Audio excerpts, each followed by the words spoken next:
All right, let's bow our heads. We're grateful today to be Rotarians, and even though we aren't together, we're grateful to see each other's faces on the screen. And I ask your special blessings today on our speaker. I thank you for Rick's leadership in our community and all the good things that have happened to improve health, to save lives, and to minister not only to patients, but their families through the broad breadth and scope of the Memorial Family and Services. So we rejoice today that we can hear him and ask your blessings on him. And we thank you for your graciousness to each of us. Amen. Thank you, Tim, for stepping up. That's lovely. I appreciate it very much. So welcome to Rotary, everyone. We appreciate the number of guests that we have on. We're going to go ahead and have Josh Burrell greet us. Josh. Hello, everyone, fellow Rotarians. Welcome to this week's Rotary meeting. Thank you to everyone who is here in attendance today. Looks like we've had a pretty good turnout. And like always, I think we're going to have a great program. So without further ado, I will turn it back to President Jennifer to get the ball rolling. All right. Thank you so very much, Josh. I appreciate that. Josh is a new member. He started attending meetings when we were in person and then had a virtual introduction online via Zoom. So we're so glad to have you as one of our newest Rotarians, Josh. Thank you for greeting this morning. Thank you. Next up is Bob DiPietro with our music today. This little piece today is composed by Elliott Park. It's called The Soldier and the Oak, and it's a little bit unusual for a precursor to a Rotary meeting, but I find it extraordinarily inspirational, and I love it, and even motivational, and I hope you'll enjoy it.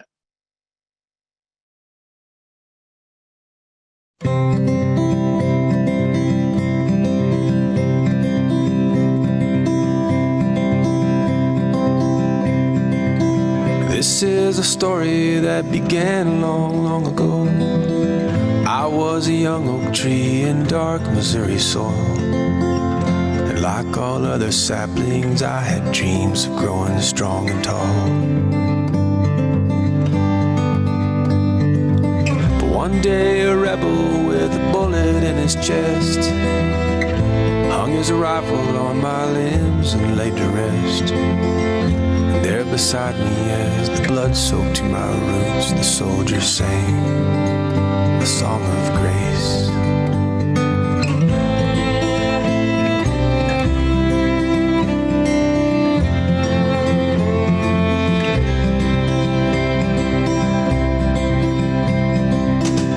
The heavy rifle bowed me over to the ground. 2 years I stayed this way until the rifle fell. In this manner for 100 years I grew, and all my dreams not meant to be. And then one day 2 men came with a crosscut saw. They spoke of how my arch would hold a weight so strong, and I feared not the blade for such a worthy cause. And so I fell, I gladly fell.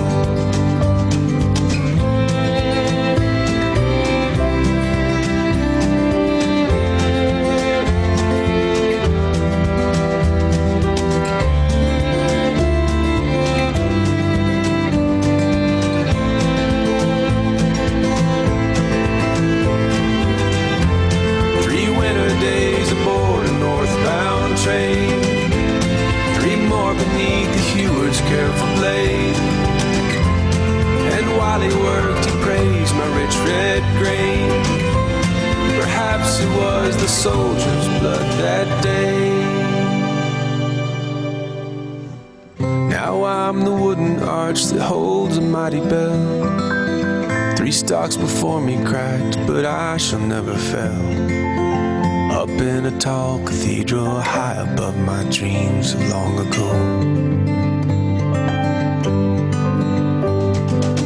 And on Sunday mornings when I hear that sweet refrain, I see the soldier's face like it was yesterday, calling angels down from heaven with that hymn. softly sang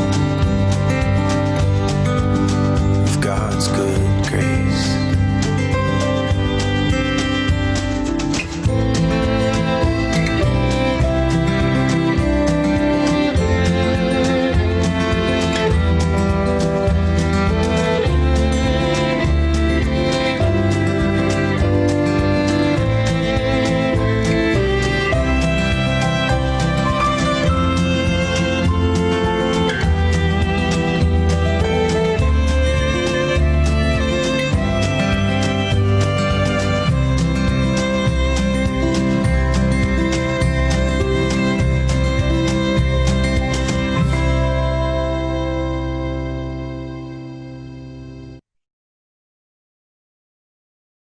What a beautiful piece of music. Thank you, Bob, so very much for sharing that. So next up, we've got Margaret Filkins with Sergeant at Arms. Thank you, President Jennifer and fellow Rotarians. Remember to keep track of your responses today and send your money to Caroline. So to commemorate the Memorial Hospital anniversary, I have some trivia questions with a little help from President-elect John Ball. So first, as we just completed our 100th anniversary, here's a not so surprising fact from our silver anniversary in 1944. When listing priorities in our 25th year, the club noted that a new hospital was needed in the valley. By 1950, we had the Yakima Valley Memorial Hospital. As always, this club is visionary and they make things happen. So let's get started. Let's see, first I have a multiple choice question. What item did Rotary donate to the hospital? The first park bench, the first iron lung, the first x-ray machine, or a portrait of President Jennifer with WSU mascot Butch? Chat in. Anybody know? Okay. Yep. Alan got it. The first iron lung. Perfect. Okay. What was the name of the dinosaur mascot that Memorial used in their promotions? That's not multiple choice. You have to remember it. Let's see if our ad people can remember, huh?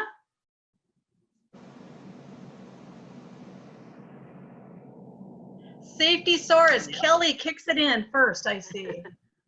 All right, way to go. What sound do you hear when you walk through the recognition corridor?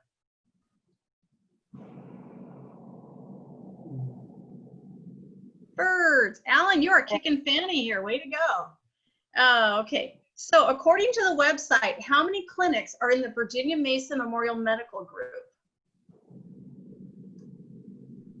I'm not going to take a guess. I'm not going to give you a range because somebody will be like, oh, yeah, I know. How many do you think they have?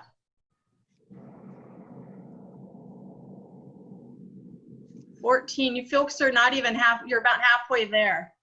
I know, I'm killing you, Doug Rich. I see that. How about 27? Amazing. Okay. Okay, so what was the name of the biennial fundraiser most famously directed and choreographed by Jamie Donegan? Yes, the Follies. Bonus activity. This is the last thing, and then you get to decide how much money you need to send to Caroline and Lorna. Chime in on the chat if you participated in the Follies. Yep. It was pretty amazing to watch. Thanks everybody for doing that. That's all I've got for you today. Thank you and happy anniversary to Virginia Mason Memorial Hospital. Thank you, Margaret, very much. We have a very special guest online today. Several of you have already had an opportunity to chat with our fellow Rotarian and former member of our club, Ann Caffrey, who is joining in on Zoom from Glen Falls, New York. She is the founding CEO of the Memorial Foundation and is now the emeritus CEO. And Ann is going to introduce Rick Linneweh today. So what a special treat. I've seen a preview of this program and it's absolutely wonderful. So Ann, please go ahead and handle this introduction. Thank you. I'm just so glad to be here, and it's exciting to get a glimpse of some of you. I miss everybody. I worked with Rick for 25 years. The day that Rick and Linda and little Kirsten, and I'm pretty sure Michael might have been on the way. I'm not sure if they came in the Austin Healy, but the day they came to Yakima was a very, very lucky day for Yakima. Rick is, well, so many things, but I think the first thing is he's the master of metaphors. You can't go in and visit with Rick without getting ready to respond to metaphors and have some of your own.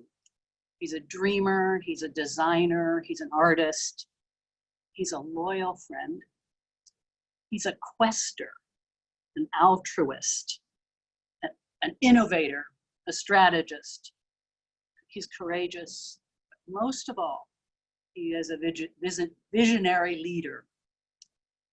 Living in a small community in the Adirondacks, as I do now in upstate New York, it's given me a rare opportunity to see both Rick's impact and Memorial's impact on our community in Yakima by the contrasts that I see in the hospital system here.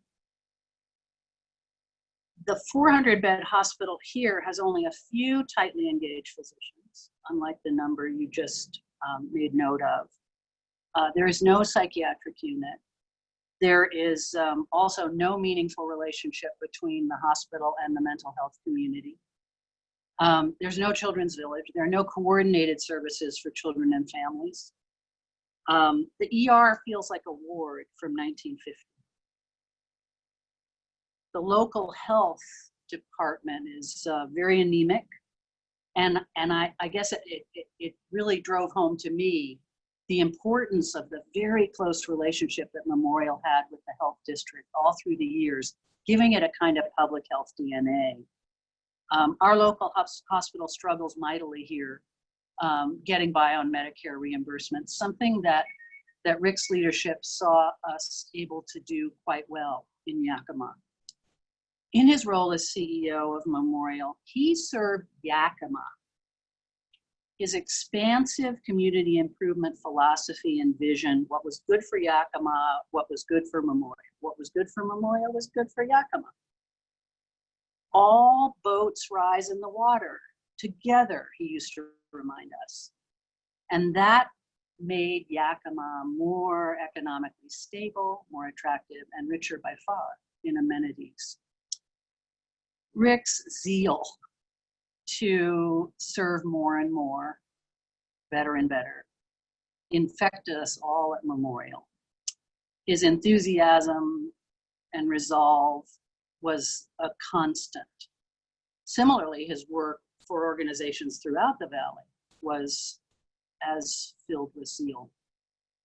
Rick ran in the halls at Memorial. He didn't walk, he ran. In the current vernacular, he leaned in.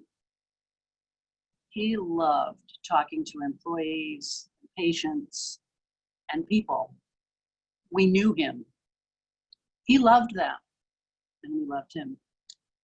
This is sounding a little like a eulogy, and I apologize for that. I do not mean it to sound like that, because Rick is evermore with us. So it's no surprise that Rick was an esteemed member of the American Hospital Association, the board. He thinks strategically, he listens, he leads. His work there impacted the health across our country. Finally, I could go on all day, but finally, Rick's a nice guy, a nice person. Early in my employment with Rick, I went to see him, busted into his office and said, I can't work with this person. There's no way I can work with this person. And Rick paused, as he always does, and said, well, I guess you'd better find something you like about them and start with that. Pause became end of discussion. So he brought out the best in everyone he worked with. And that came across in what kind of place Memorial was and is. Virginia Mason Memorial now. Forgive me for using the old term. So the Latin word for courage, it comes from the word cur, heart. And I think this is the final essence of Rick. He leads with his heart, he speaks from his heart. He led Memorial with his whole heart. And Memorial became a kind of place with a culture of heart and can do. Everyone there was deeply engaged and they gave their hearts to the work.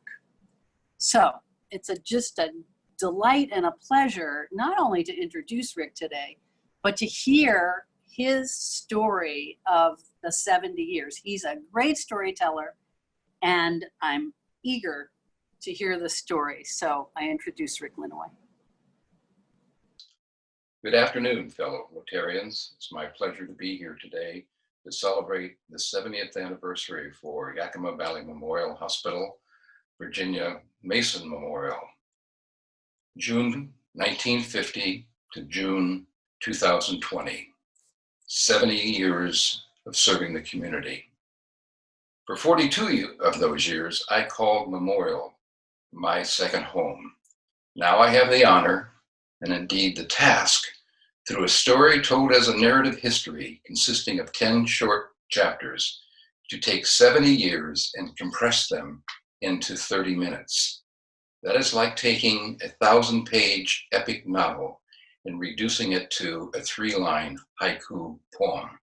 I'll give it a try. Known over the years as Yakima Valley Memorial Hospital, YVMH, Memorial Family of Services, Virginia Mason Memorial, VMM. During this story, I will only be using the title Memorial. The sources for this story are the Board of Trustees records and my personal notes of happening each of those 42 years. I must admit, I have left out thousands of names of those people who were main characters in the story. For that, I truly apologize to those heroes. I trust they will understand and accept my apology. So, sit back, relax, as I tell you the story I call The Process of Becoming. Prologue. I first met Memorial when she was only 22 years old. I had been invited up from California by then CEO Max Hunt and the Board of Trustees as a candidate for the vice president position. Max was nearing retirement, and the board was actively involved in succession planning.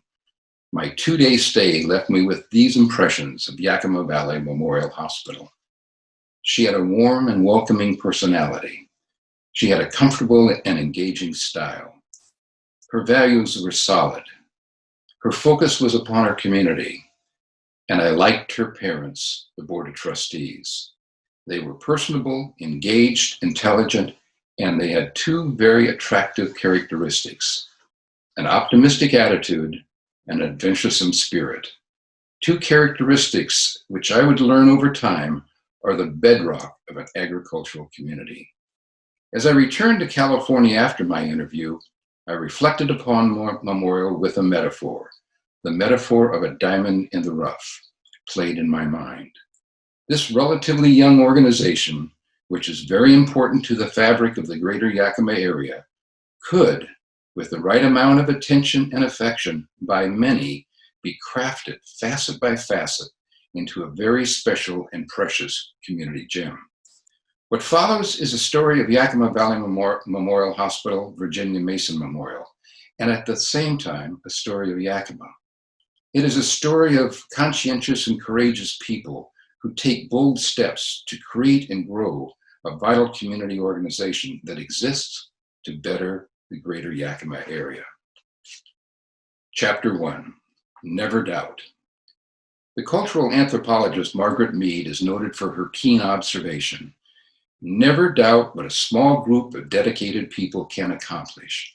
In fact, it could well be the motto for Yakima. It was a small group of dedicated people who made the rebuilding of the Capitol Theater happen, who created Yakima's Town Hall series, who started Pacific Northwest University, who fashioned United Good Neighbor, the precursor to United Way, who built the White Pass ski area and the Yakima Tennis Club, who started Heritage University, who created the Greenway and Cowiche Canyon Conservancy, and who formulated the plan to create Yakima Valley Memorial Hospital. Shortly after World War II, there was a dangerous shortage of hospital beds in the Yakima Valley. The Sisters of Providence, which had been in Yakima since 1891 and had hospitals in several other communities in the Pacific Northwest, was the sole hospital in Yakima. The Sisters of Providence had not announced any plans to expand in Yakima. They most likely had many demands for new and expanded facilities in other communities, and a Yakima expansion would just have to get in line. So, over a cup of coffee, 3 young men made a pact to do all they could to bring a modern hospital to the Yakima community.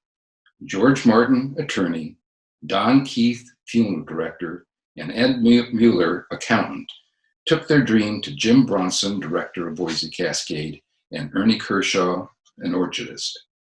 With determination, these 5 men soon grew to 16 dedicated community leaders who banded together for weekly meetings to explore the possibilities of building a new hospital. Articles of incorporation were filed in May of 1944 by Carol Hall, Ernie Kershaw, Jim Bronson, Charles Holtzinger, Frank Stubbs, Lyman Bunting, Cliff Ross, Fred Plath, Ralph Sundquist, N.K. Buck, J.D. Keck, George Rankin, Don Keith, C.W. Halverson, Ed Mueller, and George Martin. The small group decided to test the public's attitude by asking for financial pledges towards the proposed hospital. A weekend was selected and they went into the community. In only a few short hours, the report was in. $180,000 had been pledged. The people of Yakima wanted another hospital. The seminal decision was made. A key element of that fundraising was the donation by Charles Holtzinger of the 7 acres for the building site. The site was dedicated in 1947 by the Honorable William O. Douglas, Justice of the United States Supreme Court. Construction began May of 1948, and the doors opened June 20th, 1950. The creation of an acute care hospital was an enormous undertaking. What surpassed that achievement was something deeper, more significant, and everlasting. It was the creation of an unwritten contract with the community. It was a contract not imposed by any entity, neither city nor county government, nor shareholders, nor financial entities. It was self-imposed. The unwritten contract committed Memorial to be a healthcare shepherd of this region. This narrative story will shed light upon how Memorial has been all in for the long term in this vital role. For 70 years, Memorial has been the beneficiary of ideas and products of many, many group efforts. As the story unfolds, you will recognize that the effort by a small group of dedicated people is a core element in Memorial's history of becoming. Chapter 2, Women and Memorial.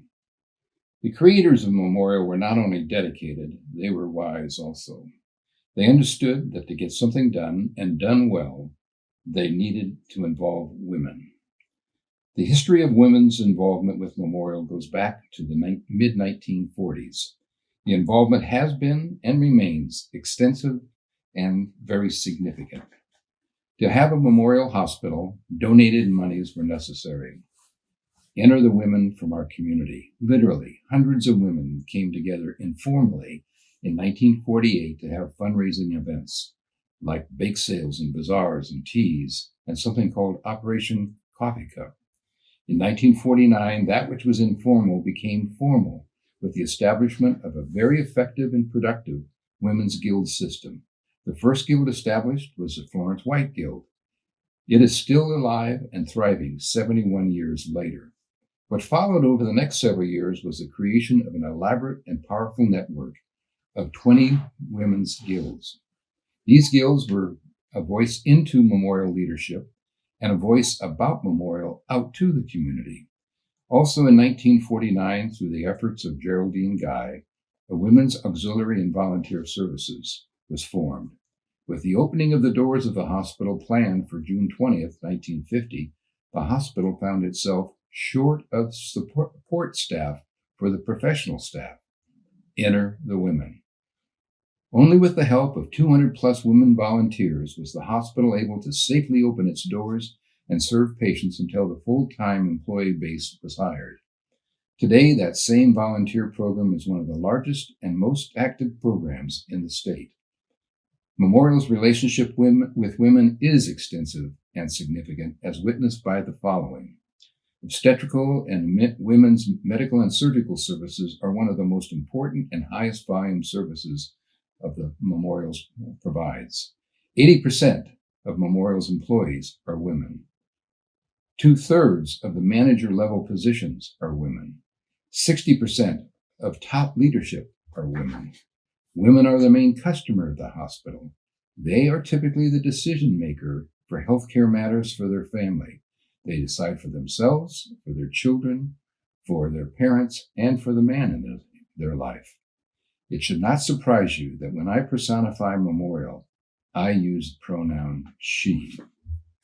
Chapter 3, A Y in the Road. Fast forward to 1982. For 32 years, Memorial had served, along with St. Elizabeth's, as an acute inpatient care hospital.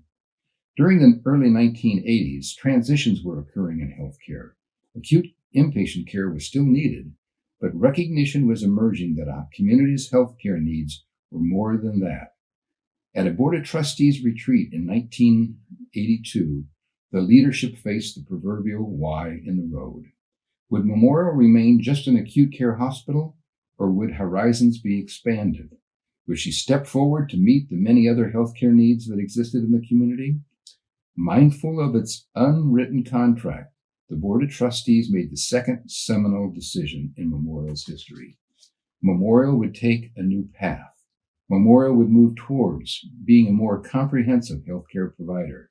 The strategic direction to become a vertically integrated organization has resulted over the last 38 years in the addition of such services as outpatient children's programs, outpatient cancer programs and services, diabetic programs, home health, hospice, pain relief medicine, sleep medicine, outpatient surgery centers, mother-baby programs, parenting programs, outpatient imagery services, long-term psychiatric care, spine rehab services, health education in elementary schools, just to name only a few. Many new programs, services, technologies, and facilities developed. Many creative people were involved. All were armed with their own proverbial hammer and chisel to craft many new facets on this diamond in the rough. Memorial was in the process of becoming a gemstone. Chapter 4, A Partner is Born. When asked, is Memorial a social institution or a business? The response always has been and always will be, yes. Frankly, the new programs and services that were created were financially projected to be low margin or no margin entities, a condition that would typically be a non-starter if Memorial considered itself to be only a business. But she does not. She had to look beyond only the financial aspects because the needs assessment clearly indicated such programs and services were needed and there was an unwritten contract to be honored. Revenues from inpatient services would not be enough to sustain the programs, so a new source of funds was needed. In 1990, the magical Memorial hammer and chisel were put in the hands of Ann Caffrey to craft the Memorial Foundation, with its purpose to raise funds and funds for the new programs and services, and has it ever. Since its inception, over $65 million has been contributed and used. In addition, close to $16 million has been raised and used for building a children's village and cottage in the meadow. Without these funds, there would be no children's village or cottage in the meadow. The Memorial Foundation has been and is one of the most respected and trusted fundraising organizations in Central Washington. It doesn't just accumulate dollars, it puts those dollars to good use quickly. The Memorial Foundation, a powerful partnership that has worked together to fulfill the unwritten contract with our community. Chapter 5, The Glacier Called Memorial. Just as the glaciers of Mount Rainier, with their constant movement, daily shape the contours of that massive mountain, so too Memorial, like a glacier, is in constant movement, shaping the healthcare topography of our region. Each movement is a response to increased volume, or the introduction of new services, or more space for new technology, or the change in the medical model. A look back shows that the Memorial Glacier has had 26 major shifts, let's call those construction projects, over its 70 years, 13 on the main campus and 13 at other sites throughout Yakima. On average, every 4.5 years, the glacier has a major event, shaping the contours of Yakima's healthcare topography. In between, it is inched along with hundreds of remodel and renovation projects. It began with the 6-story Y-shaped building. Several 2-, 4-, and 6-story additions have changed the original footprint. At the age of 45, and after heavy usage, Memorial was more than ready for a complete refurbishment of all patient rooms. Each patient floor was gutted, remodeled, and put together for many more years of service. Other major construction projects over the last 2 decades have changed the healthcare topography, like Children's Village, North Star Lodge, Water's Edge, Lakeview Spine, Ohana, Cottage in the Meadow, and various medical office buildings. All this activity over 70 years financially represents about $115 million in book value for buildings on Memorial's balance sheet. The high level of investing back into facilities is not the ordinary. The $115 million has mainly gone into construction, and thus to local contractors and subcontractors. This represents a significant amount that has stayed in our community and added to its economic health. The glacier called Memorial will continue to be in movement because the forces which create the movement will still be there. Chapter 6, Everywhere I Look. It all began with 7 acres of land, which was located way out west of downtown. For 40 years, this was the only campus. In the early 2000s, Memorial began purchasing property around the existing 7 acres for the future growth of the hospital. With the help and the support of her neighbors, the 7 acres of the main campus became 27 acres, and with it, a mutually agreed upon master site development plan for the future. This plan, besides the master plan for the airport, is the only other plan that exists with the city of Yakima. Meanwhile, with sensitivity to the beautiful residential setting that her neighbors have created, and focusing upon making her services and facilities more convenient for access, Memorial dispersed other facilities throughout Yakima. In addition to the main campus on Tieton Drive, new campuses have been developed. On the North Campus, we have Children's Village and North Star Lodge. On the Almond Campus is Cottage in the Meadow. The Lake Aspen Campus, Water's Edge, and Lakeview Spine. And although it's not Memorial property, Creekside has 8 Memorial facilities. In all, the Virginia Mason Memorial Family of Services finds itself in 36 different locations throughout the greater Yakima area. One of these is 15 West Yakima Avenue, the old Holtzinger warehouse and office. Remember the donated property? What goes around comes around. Memorial is like the human beings it serves. It is organic, it is alive, adaptive, and ever-changing. Chapter 7, Grow Your Own. To fulfill the unwritten contract, Memorial must have skilled, quality people. Some can be recruited into the community, but the vast majority of the non-physician healthcare staff must be grown locally. To do that, Memorial for decades has spent much time, effort, energy, and dollars partnering with others to create and maintain health career educational programs right here in Yakima. Memorial has been active by serving as an initiator, investor, clinical training site, and scholarship underwriter. Nurses training has been a major focus. Partnerships with YVC, WSU, and Heritage University have provided for associate, bachelor, and master degrees in nursing right here in Yakima. A program for radiology technicians at YVC, an advanced degree for laboratory technology at Heritage University, and a clinical pharmacy program at WSU have all proven to be valuable partnerships. Since 1975, Memorial has worked with the University of Washington's Medical School to sponsor the Family Practice Residency Program. And Memorial played a major role in the early development of the College of Medicine at PNWU.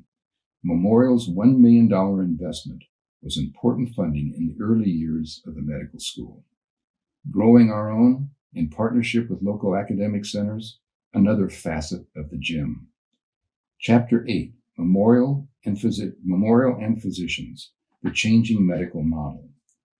In simplistic terms, the acute care hospital is the extension of the physician's office. When a patient can no longer be diagnosed or treated in the physician's office, the hospital becomes his or her workshop, and through laws and regulations, only a licensed physician has the right to admit a patient to the hospital for this advanced diagnosis and treatment. No hospital, no advanced resources. No physician, no need for a hospital. A pure, essential relationship. When Memorial opened in 1950, most of all of the physicians were a solo private practice model, a one-person business entity. 20 years later, the picture was mostly the same. However, two little movements occurred. First, in the emergency room coverage. In the old model, every physician on Memorial's medical staff had their turn to voluntarily cover the ER for a 24-hour period of time. The new model became a small group of general practitioners who contracted with the hospital to cover the ER 24/7, 365. The second modification was that some solo practitioners in various specialties began to form into small partnership groups. Up until the 1980s, all physician practices, solo or group, were private physician businesses, with the exception of the community health clinics, farm workers, and neighborhood health. But with the retirement of 3 psychiatrists and with no recruitment by them of new physicians to assume their practices, the private physician model changed. Inpatient medical services were important to the community. Some entity needed to hire and employ the specialty. Enter again the unwritten contract. Memorial concluded that it had to enter a new territory and thus employed the replacement psychiatrists. In the 1990s, the medical model took on a whole new profile. Driven by changes in federal and commercial health insurance payments to providers, physician practices were facing a crisis. For the first time, family physicians were saying, I want to practice in Yakima, but I can't afford to stay in Yakima. Family practice physicians needed help, and this community needed family practitioners. Enter again Memorial's unwritten contract. If Yakima was to be an attractive community for people to stay and to move to, a solid, stable medical community was a necessity. Memorial took another step towards vertically integrated organization, with primary care physicians joining Memorial's family of services. The first 2 decades of 2000 saw more practices in economic crisis. Specialty practices were voicing the same theme. Want to stay? Can't afford to stay as an independent business model. During this time, some practices joined Memorial Physicians Organization, and some were part of a new creation, a medical clinic owned by Memorial, where it contracted with a group of physicians to provide a specialty service in that clinic. Examples would be Yakima Heart Center and Yakima Urology Associates. This new direction over the last 30 years brought relative stability to Yakima's medical community. It meant, however, economic challenges for the Memorial organization. Because the dollars that in the past went to new expanded facilities and programs would now be needed to help support a more stable and reliable physician community. This new facet of the diamond has been delicately crafted so that the professional judgment for patient care remains in the physician's control. Chapter 9, Numbers. Healthcare expenditure is a significant part of America's economy, and at the local level, gaining control over costs has been a major focus of Memorial for decades. Memorial needs $1.3 million per day for operational expenses. That totals $475 million annually. About 60% of that, or $270 million, goes for salaries, wages, and professional reimbursement. That's $270 million annually that is put in the hands of memorial employees, contract employees, to spend as they want. Economists have defined a phenomenon called dollar turnover factor. That is, the number of times some portion of money changes hands within an economy. They have calculated the turnover factor to be 5 times. For example, a nurse gets paid and he buys groceries. The grocery clerk gets paid and she has her hair styled. The salon stylist gets paid and he has his clothes cleaned, etc., etc., etc. The memorial dollar turnover is significant. $270 million annual payment to staff multiplied by the factor of 5 equals well over $1 billion that ripples like a series of waves throughout our economy each year. We all agree medical care is expensive. About 20 years ago, the School of Public Health at Dartmouth College began a study, and it looked at the variation of medical practice and associated costs by regions of the U.S. It was called the Dartmouth Atlas Project. They defined 306 hospital referral regions in America. Now, Washington has 6 of those. They're Yakima, Tacoma, Spokane, Seattle, Olympia, and Everett. Using Medicare data, Dartmouth showed that for similar medical conditions, there was considerable variation in treatment protocol and considerable variation in Medicare payment throughout the United States. For 20 years, the Yakima Hospital Referral Region has consistently scored in the lowest quartile in Medicare payment, translated lowest cost, while scoring high in quality of care. In the most recent study, out of these 306 hospital referral regions in America, Yakima was in the lowest 5%, actually the 16th lowest in the nation. Around the same time as the Dartmouth study began, the College of Public Health at Ohio State University created a financial ratio called the Community Value Index. Its purpose was to measure the value that a local hospital organization provided to its community. 4 factors were measured: quality of care, cost to operate, charges for services, and reinvestment in itself. A good CVI would score high in quality, low in cost, low in charges, high in reinvestment. There are over 6,000 hospitals in America. The Ohio State University created the Community Value Leadership Award to recognize the 100 best performers in quality, cost, charges, and reinvestment. Yes, Memorial has received that award, as has Virginia Mason Medical Center in Seattle.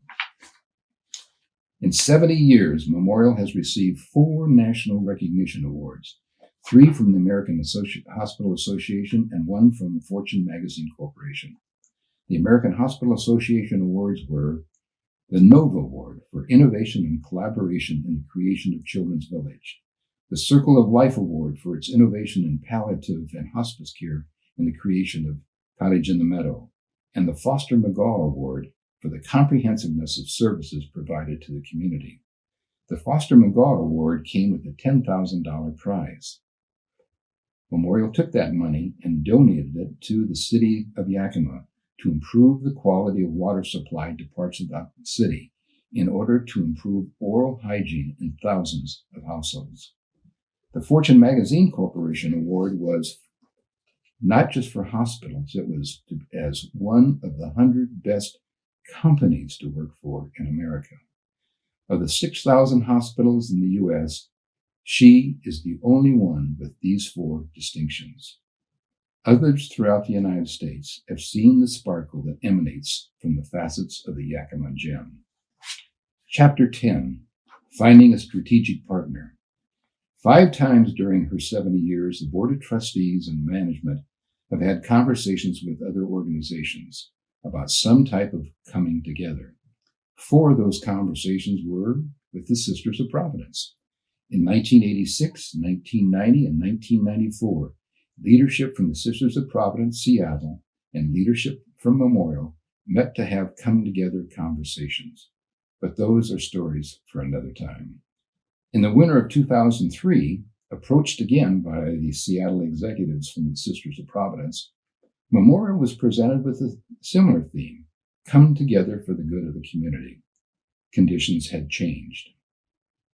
With a recent history of negative operating margin and a $65 million bond debt that was straining financials, and a facility in need of substantial infrastructure attention, the board of directors of the Sisters of Providence Healthcare had decided to withdraw from Yakima.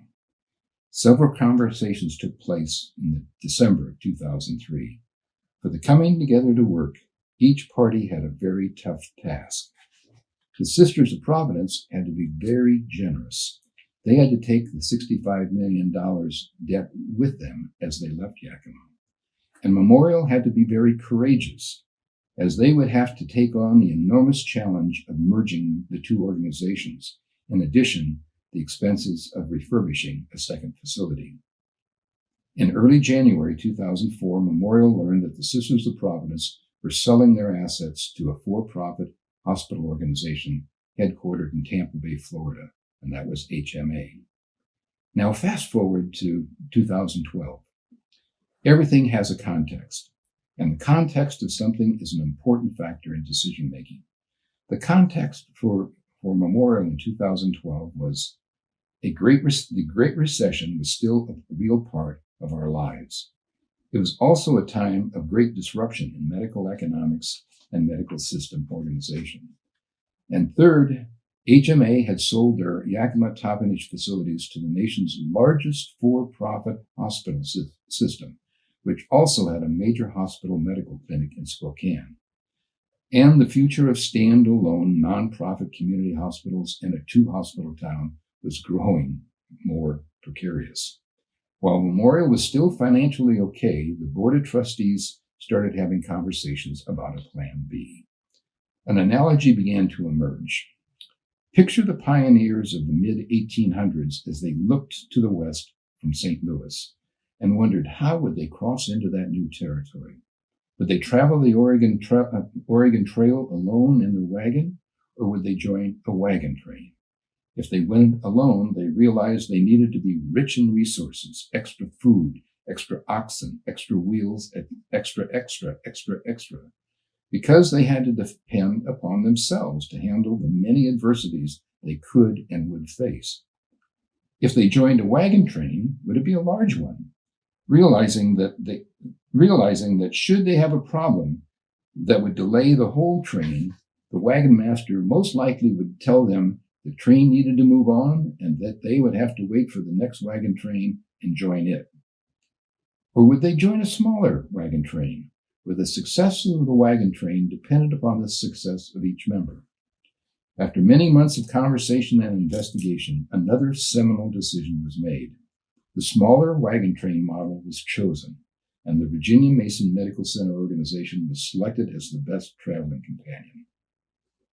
This new strategic partner shared common values, had a similar personality, focused upon quality patient care, provided for the right amount of local decision-making, focused upon management models that worked to lower costs and make healthcare more affordable, and had a solid organizational model for the future, a model which better aligned physicians and hospital services so that healthcare could be more and better clinically integrated. And so, the magical Memorial hammer and chisel now had some additional minds and hands to continue shaping her into a gem. Epilogue. Now fast forward to July 2020. The context for Memorial has changed. With the bankruptcy of Astria, Memorial is now the sole major healthcare system in the Yakima area. And Virginia Mason Healthcare System has announced its intent to merge its Seattle and Yakima organizations with a larger healthcare system that currently serves the Tacoma area. That's the Franciscan system, consisting of 10 care facilities. The Franciscans are also part of a larger system, one that is in 18 states, and it's called Catholic Health Initiative, and it's headquartered out of Colorado. It has about 100 care facilities. And CHI is part of a national system called Common Spirit. It is headquartered out of Chicago, and it has about 700 care facilities. Needless to say, it sounds like a rather large wagon train. The purpose of today's story was to visit and celebrate the past 70 years. What the recent development means to Memorial and Yakima is for others to communicate. All I know is that Memorial is a work in progress. She always has been and will be. The process of becoming has no end. She was given birth by a few visionary people who took up their hammer and chisel for the initial shaping of their diamond in the rough. They were followed over the last 70 years by many, many others, each taking their turn with the hammer and chisel to craft new facets of this community gem.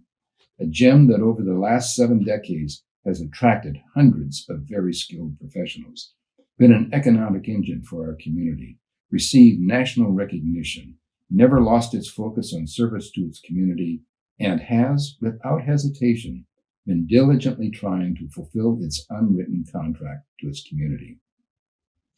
Whatever the outcome of the current developments, I certainly believe the crafting of the gem will continue, and the unwritten contract with the community will perpetuate. Happy anniversary, Memorial.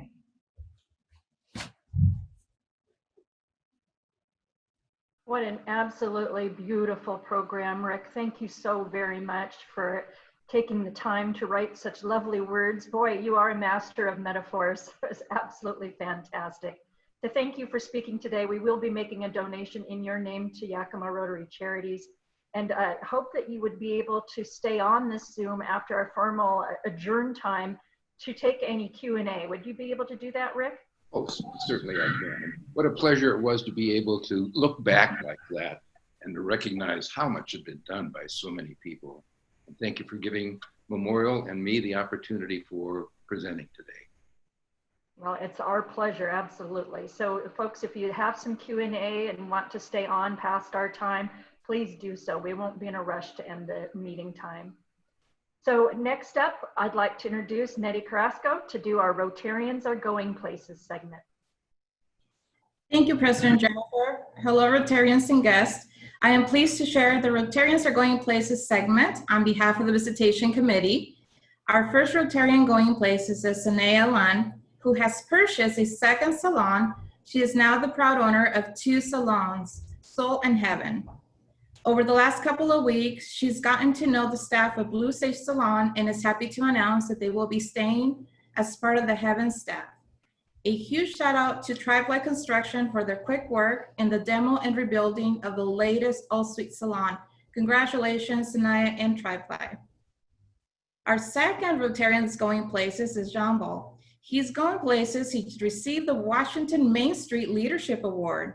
John served nearly 3 decades as a director of Yakima Valley Museum and has devoted many years and countless hours to the restoration of downtown Yakima. Andrew Holt, executive director of DAY, says, John's contributions to the organization are not only exemplary, but cover the entire spectrum. John is known for his willingness to dig in and do anything that is needed. He served as treasurer for the committee of downtown Yakima in the early part of the millennium. He was a member of the original Farmers Market Board and dedicated much of his time to create public spaces in downtown Yakima. Congratulations, John. And Dwayne has a video of John. Dwayne, can you help us with the video, please? Congratulations, John! Whenever you're alone and this is making you feel lonely, you should go downtown, downtown.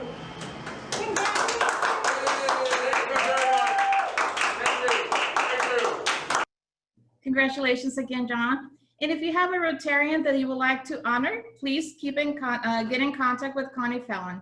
Thank you so much.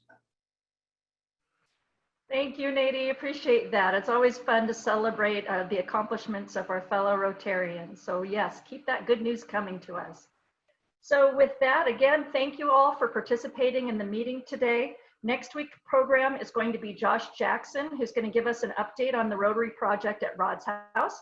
Following that, we've got Jeff Bradley going to be speaking on the topic of 5G and the Internet of Things. And after that, Troy Stang with the political climate in the other Washington. I'm sure that will be very interesting, as you can imagine. So with that, we are formally adjourned, and anyone who'd like to stay on with us for additional conversation, please do so. Thank you all.